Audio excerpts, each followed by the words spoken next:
मी गोंडेंना आणि भोकरेंना आताच सांगितलं की आपल्याला खऱ्या अर्थानं एक जाहीर सभा घेणं गरजेचं आहे आणि मला वाटतं रविवारी आपण एक सभा घेतली पाहिजे. गोंडेजी, लोकांना आपल्या मनामध्ये काय आहे ते सांगितलं पाहिजे.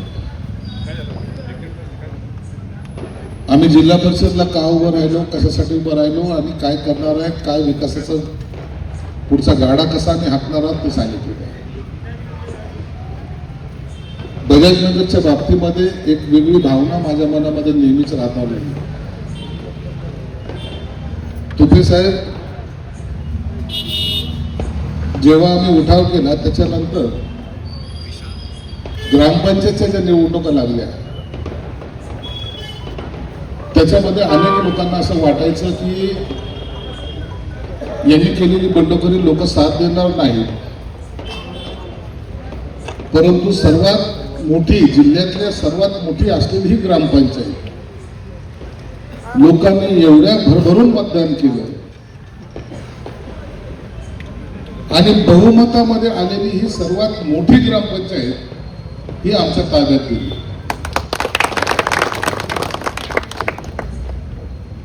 अनेकांनी अनेक आरोळे ठोकले, अनेक जण बोलले, ताकदी आजमावण्याचा प्रयत्न केला, परंतु परिणाम काय झाला तर त्या लोकांना जो आपला विषय आहे, जो त्यांच्याशी निगडीत आहे, त्यांच्या कामाशी निगडीत आहे, त्या विषयाला धरूनच आपण काम करत गेलो म्हणून लोकांनी आपल्याला भरघोस मतदान दिलं आणि आपल्याला निवडून दिलं. तीच पद्धत आपल्याला हे जिल्हा परिषद मध्ये आहे. गोंडे याला चिंता करू नका, मतदान एवढं सुज्ञ आहे. आता ही पहिल्याची पद्धत राहिलेली नाहीये की पहिले एखाद्या गावचा पाटील सांगायचा आणि अख्खं गाव मतदान करायचं. आता तर घरामध्ये सुद्धा दोन मत प्रवाह असतात. जे हसले त्यांना कळवलं असेल काय असतं, काय असं आहे त्यांच्या घरी नाही ना.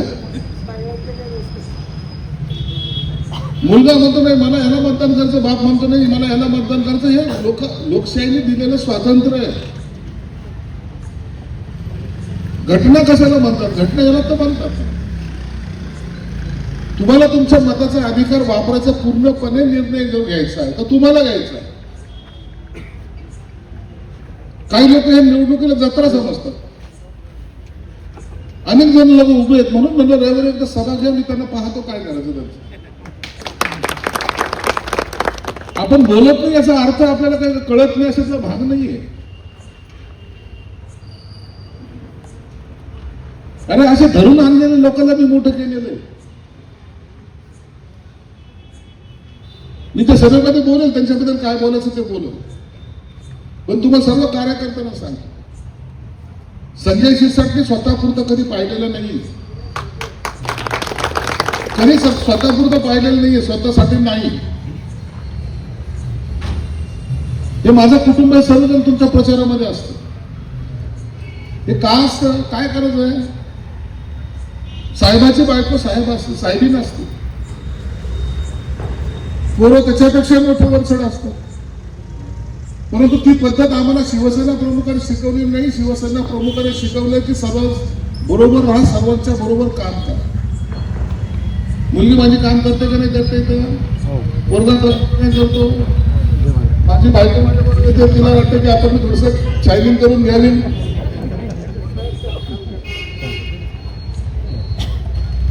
अरे माझ्या निवडणुकीच्या आमदारकीचा प्रचार लोकांपर्यंत पोहोचता येत नाही. मला 30% लोकांकडे जातो की 30% मतदारसंघ एवढा मोठा असला. ही माझी बायको, पोरं, हे ते सर्व तुम्ही कार्यकर्त्याचा सर्वात महत्वाचा जो घटक असेल ना तो कार्यकर्ता शिवसैनिक आहे आणि ते काम करतात म्हणून मी निवडून येतो हे मी मानणारा माणूस आहे. आणि आता ही कार्यकर्त्याची निवडणूक आहे म्हणून त्याच्यासाठी सुद्धा आपल्याला झटायचंच आहे. मी तुम्हाला सर्वांना सांगतो, मी खाली सोडणार नाही कुणाला. लक्षात घ्या तुम्ही, मी संकुचित वृत्तीचा कधीच नाही राहिलो. कार्यकर्त्यांना मोठं करताना मला आनंद होतो. मी अनेक वेळा सांगतो. आता काही लोकांचे केक कापायला गेले तर ते आज उमेदवार झालेले. मी सहज चालता चालता आशीर्वाद, सुभेकर मलाही दूरचं दिसतं, संजय नाव आहे माझं रे, असं काय करतो. मी जे बोलतो ते खरं घडतं. जो संजय वेगळा, तो खोटच बोलतो, पण मी बोलतो ते खरंच बोलतो, आताही महाराष्ट्राला माहिती. म्हणून या निवडणुकीमध्ये आपल्याला खऱ्या अर्थानं कार्यकर्त्याची फळी बोंडव्याची निवडणूक कशी असते ही आता जेव्हा स्वतः लढायला लागतो ना त्या टायमाला कळतो किती दमछाक होतो.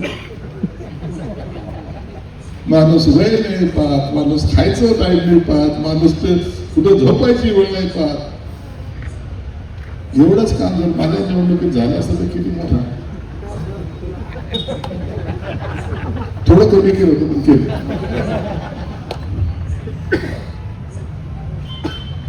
उमेदवार असतो ना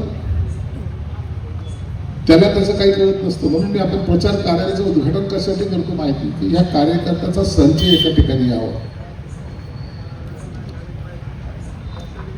एक कार्यकर्ता कुणाची 100 मताची कॅपॅसिटी असेल, कुणाची 1000 मताची असेल, कुणाची 10 मताची असेल.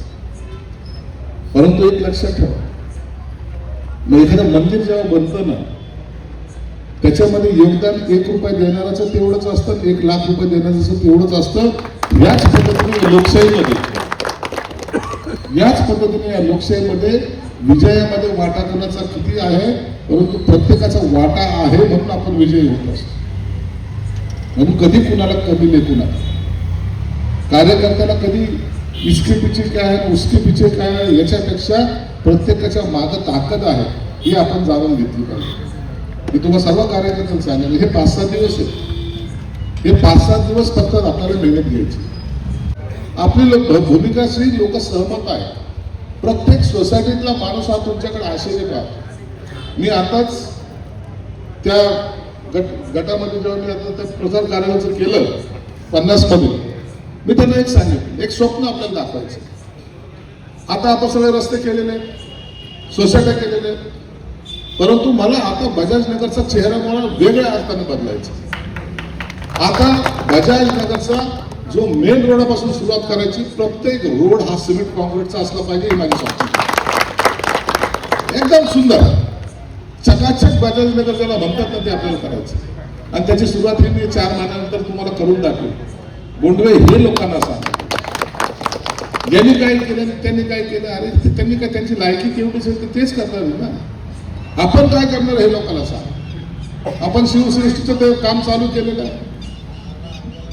आताही आपण मोठादेवीच्या समोरचं पाहिलं, तिथं कचरा टाकत होते. आज तिथं महात्मा ज्योतिबा फुलेचा मस्त पुतळा उभा आहे, सावित्रीबाईचा पुतळा उभा आहे. फुलेनगरमध्ये जा, जिथं लोक काही कार्य घाण टाकायचे, तिथं बाबासाहेबांचं मोठं आपण स्मारक उभं केलं, शिवाजी महाराजांचं केलं. प्रत्येक जाती धर्माला आपण न्याय द्यायचा प्रयत्न केला. हे लोकांना ठासून सांगा, लोक तुमच्या बरोबर राहतील. रविवारी जेव्हा सभा असेल त्या टायमाला बाकीचा समाचार आपण निश्चित घेऊ. पण तो कार्यकर्त्याला विनंती, तुमच्या जोरावर, तुमच्या ताकदीवर आम्ही उभे आहोत. या खुर्च्या ज्या आहेत ना, हे तुम्ही दिलेल्या आशीर्वादामुळं किंवा लोक जनतेने दिलेल्या प्रेमामुळे मिळत असतात. हे अशा तसे मिळत नाही. किती जरी करोडपती असला, अंबानीला विधानसभेमध्ये एंट्री आहे का? नाही. आम्हालाच आहे ना, का तो तर अंबानी आहे ना, त्याला तर सगळीकडे एंट्री पाहिजे ना. पण तो विधानसभेमध्ये येऊ शकतो का? तो नाही येऊ शकत. ही लोकशाहीने दिलेला अधिकार जनतेने निवडून दिलेल्या लोकप्रतिनिधीलाच आहे, एवढं मात्र निश्चित. म्हणून याचा आदर आपण ठेवला पाहिजे.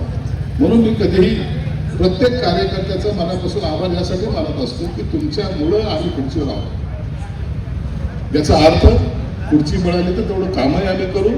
बोंडवे, आता तुम्ही सर्वजण, तुमचा ग्रुप 3ही जण आपल्याला इथं प्रचंड मतात निवडून येणार आहे, शंका नाही आहे. आणि मी असं कसं दिवस पुढे जात नाही. जिथं निवडून येतात तिथंच मी जात असतो. काय उगाच तर मला आपल्याला शब्द वाया घालवायची सवय नाही. आपण जे बोलतो स्पष्टपणे बोलतो. म्हणून तुम्हाला सांगितलं, नाव आपलं संजय, आपल्याला टेन्शन नाही. आपल्याला दूरच्या बरोबर दिसतं आणि योग्य तेच दिसतं. आणि म्हणून तुम्ही निवडून येणार आहे. तुम्हाला आमच्या शुभेच्छा तर आहेच आहे, परंतु आमची पण काळजी तुम्ही घ्यावं, कार्यकर्त्याची काळजी घ्यावी. काय केलं डोकं नाही तर आपलीच काळजी घेणार नाही. मी मेरे ताकद आहे असं नाही होता काम. या सर्वांच्या ताकदीमुळं आपण आता विजयी होणार आहोत. जनतेला सांगा, आम्ही तुमच्या बरोबर नेहमी होतो, नेहमी राहणार आहोत. आम्हाला तुमच्या कुटुंबातला सदस्य माना, आम्ही तुमच्या बरोबर राहणार आहोत. तुमची प्रत्येक अडचण सोडवण्याचा आमचा प्रयत्न राहील. तुमच्या प्रत्येक सुखदुःखामध्ये आम्ही राहू. एवढं जरी त्यांना गॅरंटी पडली ना, इतर पक्षाला ते घरात सुद्धा उभं करणार नाही, एवढी गॅरंटी मला आहे. म्हणून रविवारी सभेच्या दिवशी बाकी सर्व सविस्तर आणि सडेतोड आपण निश्चित बोलू. पुन्हा एकदा सर्व कार्यकर्त्यांना विनंती, ही निवडणूक बोंडरेची नाही, ही डंडेरीची नाही, ही गाड्याची नाही, ही तुमची. आणि ही यांची जी जिंकून जे आणायचंय ते तुम्हाला स्वतःला जिंकून आणायचंय. या पद्धतीने आपण काम कराल अशी अपेक्षा व्यक्त करतो आणि या ठिकाणी थांबतो.